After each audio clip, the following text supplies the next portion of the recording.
नमस्कार मित्रो, प्रेमाची गोष्ट या मराठी मालिकेच्या आजच्या भागात आपण पाहणार आहोत की मुक्ता ही आदिला झोपत असते आणि आदिला ती झोपत असताना ती विचार करत असते।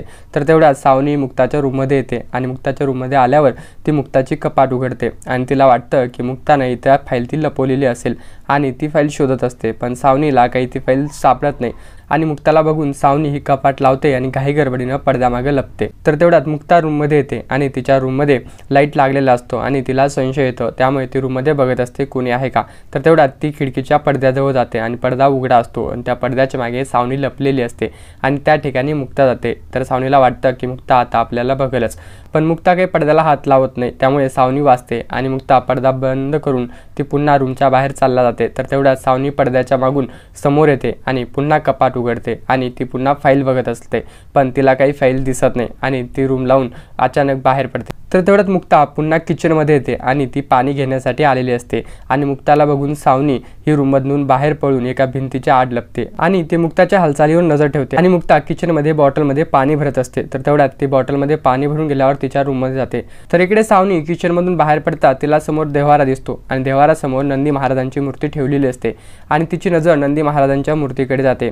सावनीला वाटतं की नंदी महाराजांची मूर्ती मी जर सोबत नेली तर उद्या होणाऱ्या महाशिवरात्रीच्या पूजेमध्ये विघ्न येईल आणि होणाऱ्या पूजेचा लाभ यांना मिळणार नाही, असं ती मनाशी बोलत असते आणि सोबत नंदी महाराजांची मूर्ती घेऊन ती तिथून पळ काढते।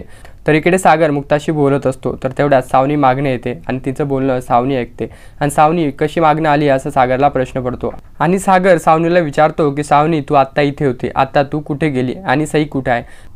आणि सावनी घाबरून बोलते की सई रूममध्ये आहे आणि मी इथेच होते, मी कुठेही गेली नव्हते, असं ती बोलत असते। पण सागरला सावनीच्या बोलण्यावर विश्वास बसत नाही आणि तो मुक्ताला कॉल करतो आणि घडलेली सगळी हकीकत तो मुक्ताला सांगतो। तर इकडे सावनी घाबरून रूममध्ये येते आणि ती विचार करते की मी जरी मूर्ती चोरून आणली हे सगळ्यांना जर कळलं तर सगळे मला बोलतील, असं ती मनाशी बोलत असते आणि ती घाबरून सईच्या रूममध्ये जाते।